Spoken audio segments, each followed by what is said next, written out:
Yo, so I'm making a video just to kind of, I don't know, I want to address just my perspective on just all of, sorry, this might make a weird noise. But yeah, just my perspective on just all of this hatred and just division that I fucking see every day, that we all see every day, like on the internet, and people just arguing all the time over politics and just there's just so much just anger and fighting. And the thing is that, I think at the end of the day, everyone just wants to be heard and everyone really just wants peace. They don't want to be fighting. They don't want these wars. They don't want just all this unnecessary just anger.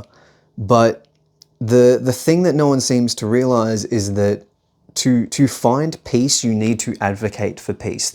As long as you're going to fight someone and you're not going to actually listen to their point of view and try to understand them and come to the table, it's never going to happen. All it does is create more and more division. It creates more anger and it creates more aggressiveness. And so a bit of a story of where I come from with this. I don't really align with any political party whatsoever. I think that a lot of my views match with really anyone. I don't really follow any religions. I don't really follow any political parties. I don't vote because I don't like the governmental system that's set up.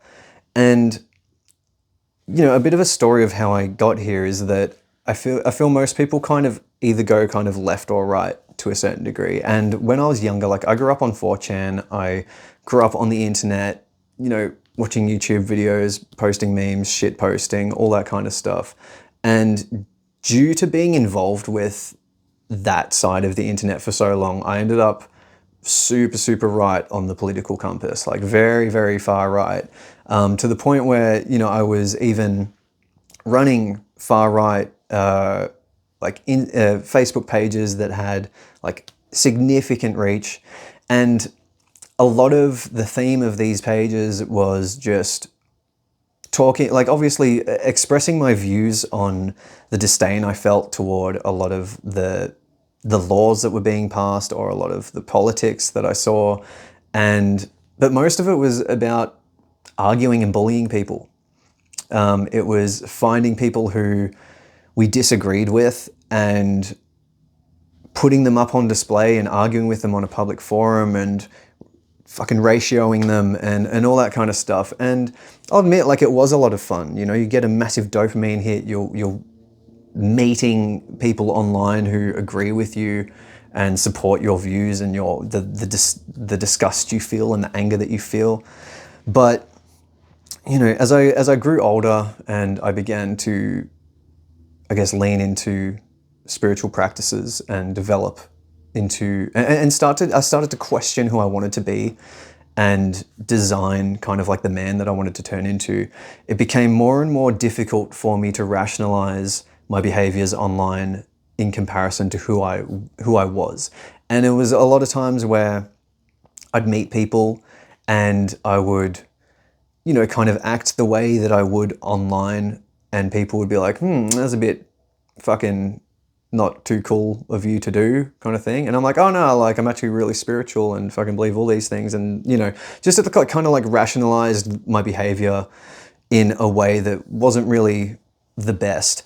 And, and real quickly, this is why I don't really have much hatred, or I try not to condemn people too much, because I believe that I wouldn't have been able to become the person that I am now without having gone through that kind of phase of going all the way to the right. Because inherently as people, we learn through experience, and that's the main thing.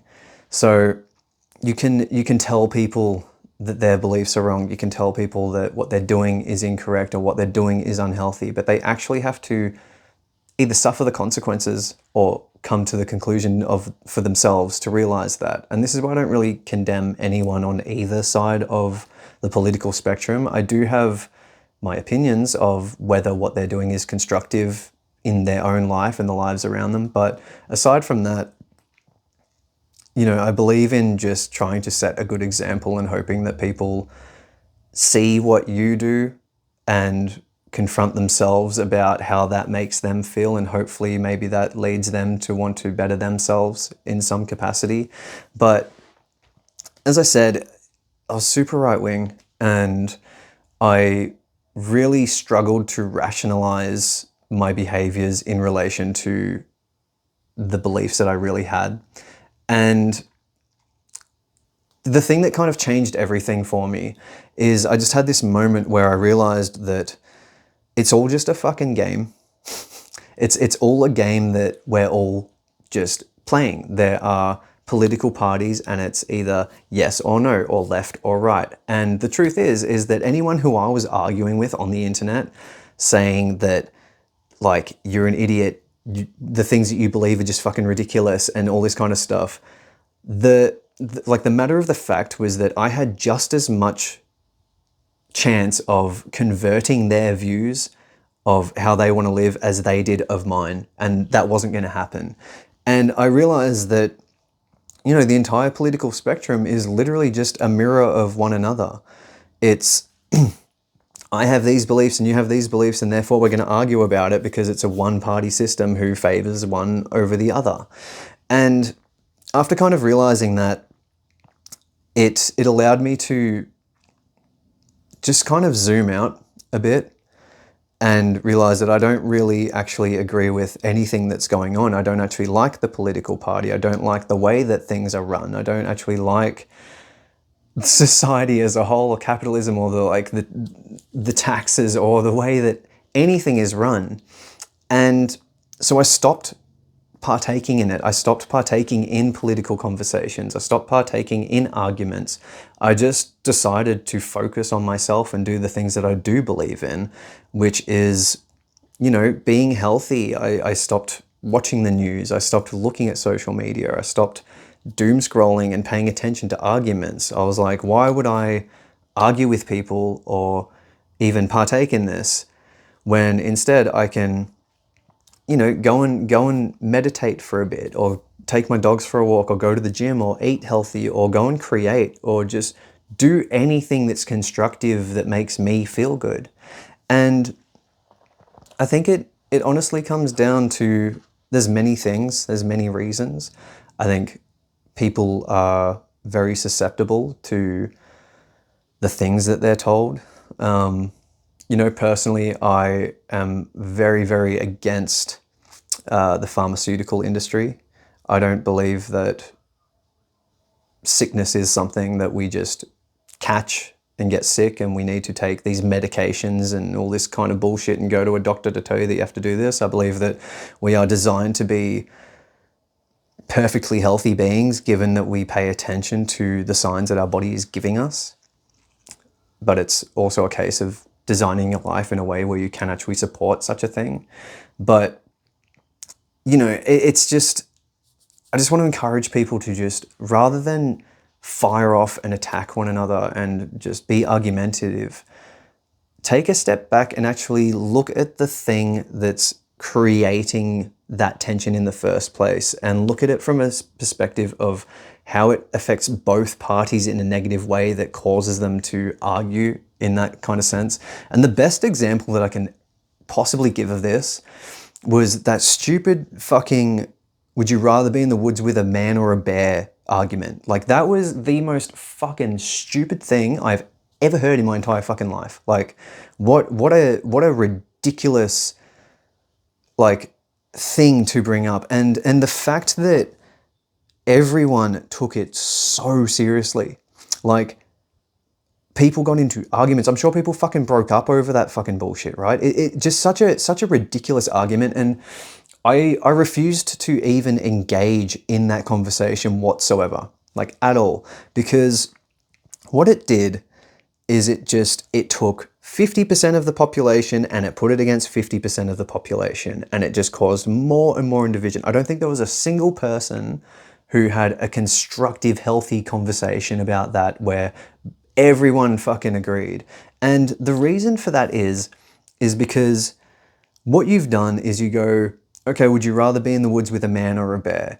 And logically, it's like, okay, well, a bear will kill you, but you know, but you know, because women, like 99, probably, let's just say 100% of them, like they pretty much have, all of them have been fucking through some kind of like sexual abuse or sexual harassment by a male. That's just the fact. And so for them, saying the bear is like, it was more or less of like, hey, fuck you, in all honesty. That's really what it was. And for men, it's insulting, right? To be told that someone would rather like get mauled by an animal than come across you in the woods, because most men are actually really nice people. Like most of us aren't harmful. Like most of us are genuinely compassionate people who don't have, you know, aggressive tendencies. So, but by picking the fucking bear, it insulted 50% of the population. That's where the fucking issue starts with. And the moment that they argue back, women are obviously going to be like, well, shit, like, we're triggered because, you know, aggressive male now, and actually we don't like you because we've been sexually abused and sexually harassed by your kind, so therefore, fuck you, let's argue. And that's the whole thing. Like, the entire thing was just, I don't know, like, just full division. Like, it was just fucking, it was absolutely ridiculous. And so that's why I chose not to even partake in the conversation, because it was just such an unhealthy conversation to have. It was just so absurd and so just toxic, and everyone fell for it. When really what should really be done is to take a fucking step back and be like, okay, why is this an unhealthy thing? It's like, okay, well, men feel insulted and women have an issue with fucking sexual assault, obviously. But something that, and this is just me going on in my own fucking brain, but something that was, I felt like, which grabbed my curiosity, is, so there were two things, right? So when I was involved in these conversations, the thing I found is that with like older women of the older generation, if you presented that question to them, they were like, what the fuck are you talking about? Like people, you know, 50, 60, 70 older who haven't grown up in this internet culture, if you said to them, would you rather come across a man or a bear in the woods? They'd be like, what, like a man? Like it was like, why would you want to be in the woods with a bear? That was like their mentality. And for all of the women of the younger generation that I spoke to about this, it was like, okay, but why would you not want to be with a man? And straight away, they would go into these like hyper fixated tales of, oh, but like this has happened before. And they get into these like crazy, crazy detailed stories that they've heard of men like absolutely just brutally murdering and raping women. And it made me think, like, why is that started? And something that I've noticed that so many women absolutely like are obsessed with are like true crime documentaries, right? There's always like new true crime documentaries, and there's these like 10 episode long series of men brutally murdering women that they all watch, that they all like fascinate over. And there's so many of them, and it's to the point where there's like cliffhangers in these series of like almost like Marvel tier crossovers of certain serial killers meeting other certain serial killers. And it just made me think, like, imagine if there was like a series that was about like a 10-part series of a woman who was like crazy, who did that to men, or like emotionally manipulated them and did like all this crazy shit, and men sat there for like seasons watching this shit. Like it's so important to pay attention to the things that are actually influencing the way that your brain reacts to things and the way that it's triggered to things. Because if you sat there like if you sat there and you're like, hey, what did you do on the weekend? And they're like, I just spent 10 hours watching videos of men just murdering women. Like it would like, do you kind of get what I'm saying about this? And I'm not saying that like you can't watch them. Obviously, it's fascinating because it is. But when you're getting into arguments about things, just take a step back for a moment and actually kind of take a second to think about what's causing you to argue. Because the reality is that women don't want to hate men. They want to feel protected and they want to feel loved. And men don't want to be dismissed or belittled or treated like they're not worthy.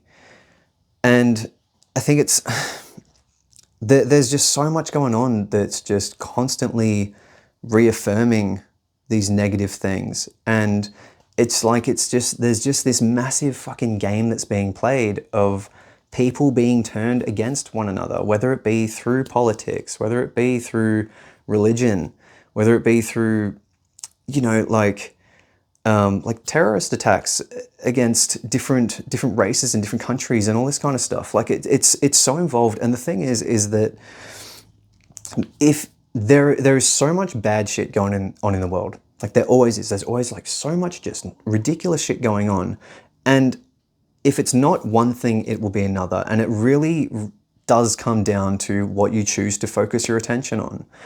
And I'm not saying to not feel empathy, and I'm not saying to not feel bad for victims of, like just any of these things.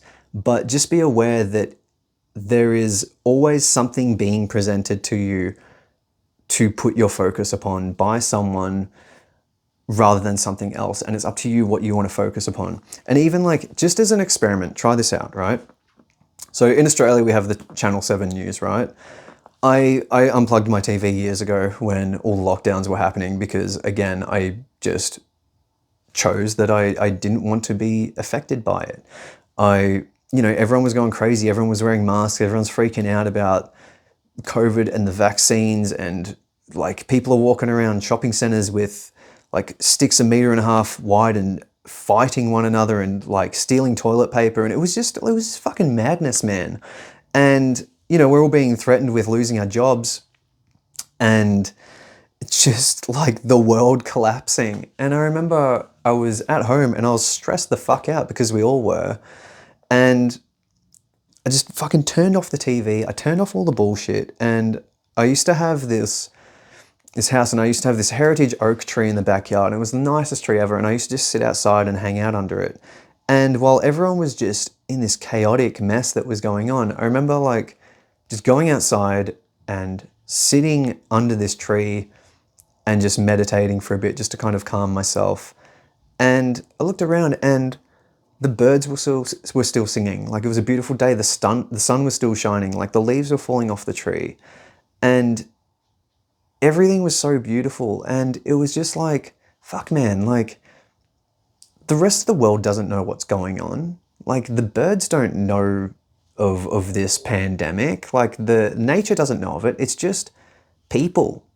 Like, we're so hyper fixated on it, and we're obsessed with these negatives, and we've just chosen to turn on one another and fight and be aggressive rather than coming together to find a solution to these things. And we're being forced against our will into certain situations, right? And it's just, there's just a fucking game that's being played all the time that's causing people to fight one another. And it's the game of fucking division, because as we know, like, the Epstein files, and you can go back to, like, there's so much stuff, man. I've been reading in this shit for years. Like, I was there for Pizzagate, like all that kind of stuff. And the thing that you eventually just come to realize is that shit is just fucked. There are terrible people everywhere. And the thing that a lot of these people, the thing that I feel like so many people who are waking up get stuck on is they're like, everything's going to come out. Everyone's going to find everything out. It's all going to be released, and everyone's going to know. It's not going to, right? If it was going to, it would have already.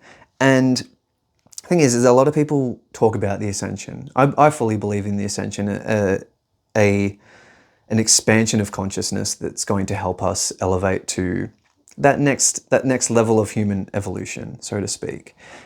And there are so many of us who believe in this. There are so many people who are waking up and becoming aware of multidimensional realities and the importance of the dream state, and people are experimenting with psychedelics and learning more about just the true nature of reality. But the thing is that people are going through this stuff and they're like, oh, it's all going to come out soon. It's all going to come out soon. It's all been coming out for the last 6 years, 7 years. And you hear it all the time. Oh, they're all going to find out. But the thing is that to me, in my opinion, the ascension is like, we're aware of what's going on. We're aware that our intuition is the answer. We're aware that the dreams can show us the answers to the things we know. We're aware that we need to tap into our psychic heritage and turn into our emotions, and that everything is inward. It's not the external, it's the internal that matters. It's that the mind creates matter, that consciousness creates form, right? All the answers are here. All of the writing is on the wall about all of the corrupt shit that's going on in the world. Yet people still are waiting for these things to be televised without realizing that the television, tell-a-vision, that's part of the game, right? Media is part of the game. This whole system is part of the game. And as long as you're playing the game, you're going to be a victim of it. You're going to be a slave to the game. The only way to really fucking help yourself is to zoom the fuck out, take a big step back, and look at the whole picture as a whole. Look at how corrupt it is and start making changes in your life and implement ways to step the fuck away from it, right? The ascension isn't going to be televised. The ascension is stepping away from the televised. That's the whole thing. The ascension is going inward and growing and nurturing yourself and developing your psychic abilities and developing your spirituality and understanding the nature of the universe. Because as long as you're waiting for the thing that you already know exists to be televised to people who are still playing the game, you're going to be stuck in it. So, and that's where we're at. That's where I'm at least.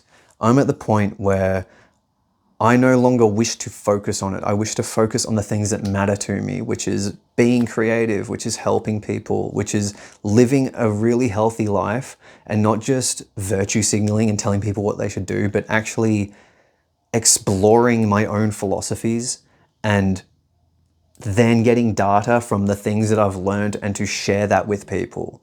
That's what I'm here to do. That's what I'm trying to do. And I encourage people to do the same. Don't even just anything out there. People are so find your own power is essentially what I'm saying. Find your own power. There is no one on this earth, not me, not fucking not the president, not anyone in any governmental situation, not any person in any religious group that has more power than you in your ability to learn about the world.